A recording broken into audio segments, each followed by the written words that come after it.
Hey, what's up? It's Nico. Today I would like to introduce Creatives, which is a new feature inside Closest Copy, and it is available from your left toolbar.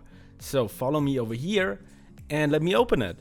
Creatives is basically artificial intelligence that takes your text description and turns it into a drawing. Let me give you a brief example. I could say something like,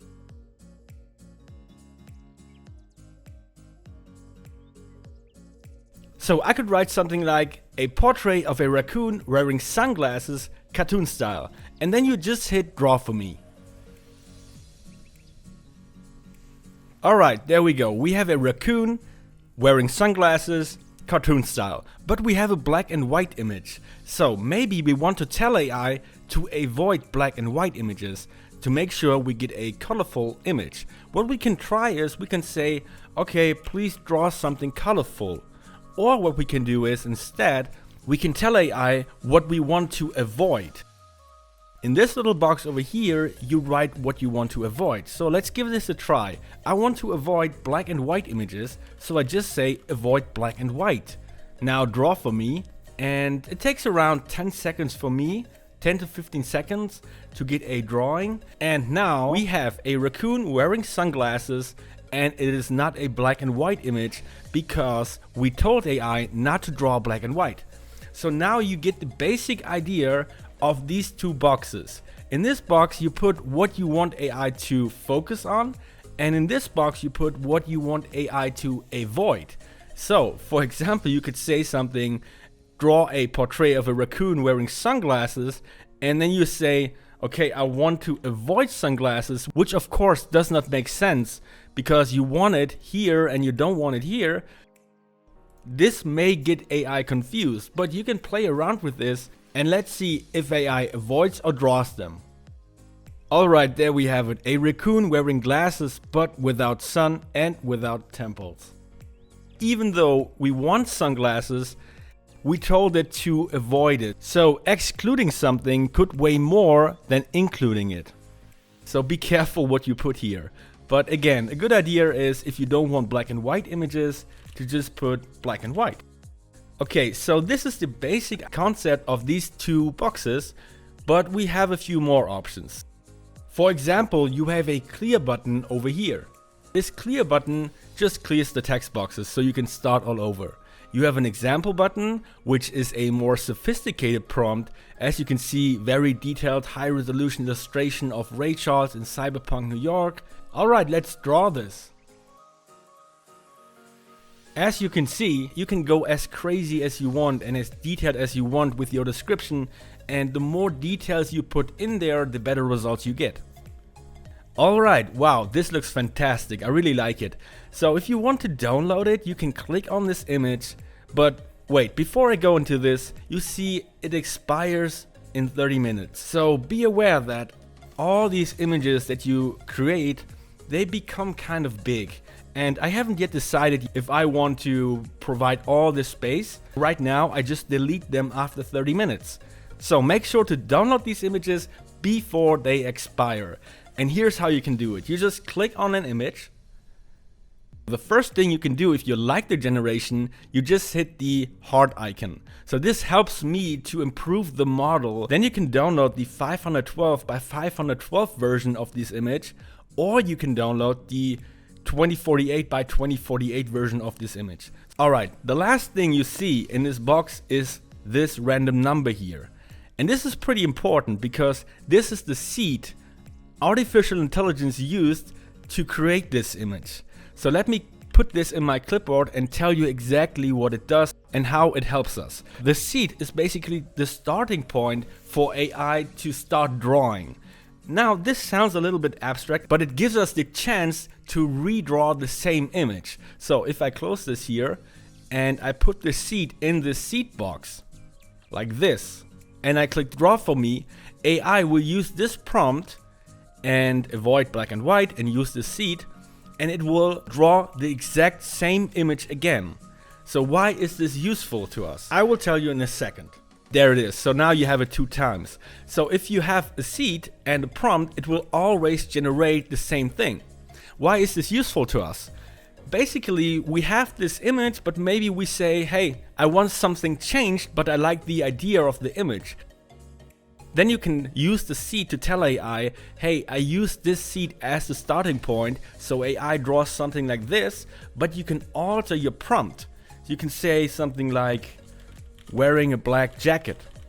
And now let's draw it and see if AI draws something similar to this image, but with a black jacket. So I'm not sure if the idea of the seed came across, but basically, if we don't provide a seed, AI will always use something completely different. But if we provide a seed, AI will pick up the idea of the previous image, which is this one, and draw something with the new prompt. Now, it's not the exact same drawing, but you can see there are a few similarities. For example, you have it blue over here, and you have it kind of pink or purple over here, and you get the same concept over here. Of course, Ray looks a little bit different and it's a different angle, but the seed gave us the opportunity to take the idea of this drawing and redraw it with some changes in the prompt, even though the black jacket did not work for me.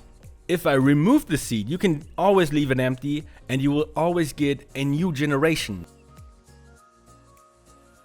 Alright, so you will always find a seed for a particular image if you click on it and then use the seed over here. I can just copy it, paste it here. Again, I leave the prompt unchanged just for demo purposes, and if I click draw for me again, it will draw the exact same image again. And of course, it does not make sense to redraw the same image again and again, but you can use this image as a starting point using the seed and alter your prompt a little bit, and you will get a slightly different image using this idea as the foundation. Alright, so that's about it for this little window over here. Of course, if you create something cool, you can share it. This will open Facebook, our community, and you can share your drawing with us. Alright, so the next button over here is the history button. Let me click on it, and you can see that all my previous prompts can be recovered. Let's see, we have this raccoon over here. Oh, here's a prompt I used to play around with, rapper Tupac Shakur in style of ancient Egyptian art by Vincent van Gogh. I can just recover it and then go from here and draw it. You can really go wild with artificial intelligence, but the last thing I want to introduce in this video is the wizard. So sometimes it's hard to come up with a description of what we want, and we can use the wizard to get a head start. So let me give you an example. I open up the wizard and then I can use this form to create my prompt for me. So for example, I want to draw the things wearing a golden mask, and then I can say, alright, I have a particular style in mind, or I just want to choose something that we have over here. So maybe this one, an artist. So you can pick an artist and maybe you get a style of this artist as you saw in my recent example, but you don't have to pick an artist. I mean, you can just leave it empty. Let me pick an artist here and a format. Yeah, maybe for this one, I don't want a format. Maybe I just leave this empty. Boosters, I like to use boosters to get more detail in my generation. So maybe highly detailed, extremely detailed. Maybe Unreal Engine, vibes, maybe we can use something colorful, something bright. Let's see, maybe magical. Perspectives, maybe a close-up. Yeah, let's try close-up. And you can see that every time you change something over here, your prompt will be generated. And once you're ready, you can just click on this prompt. It will be transferred in this box, and then you just click draw for me. Alright, we have the things, we have it in gold, so maybe I don't really see a mask here. I don't know what this is. I'm not sure about the artist, to be honest. I just clicked it randomly. Probably removing the artist or changing the artist would result in a different style. But first, let me use the seed of this image and remove the artist. And let's see how it changes.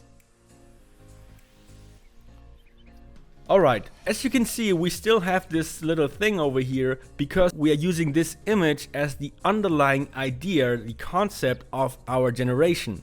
It's a little bit different, but it's still kind of the same. This is the idea about the seat. So if I remove it and draw it again, we will get a completely new image and probably nothing like this one over here or this one over here. Alright. There you have it. Now you have a lot of information on this feature. It is brand new, it is kind of beta, and it will change. So depending on when you are watching this video, this UI may look a little bit different. Also, I haven't yet talked about a few things like this little button over here or weights that you can use to weighten your prompts. But once I gather some feedback, I will provide more in-depth videos on all these things individually.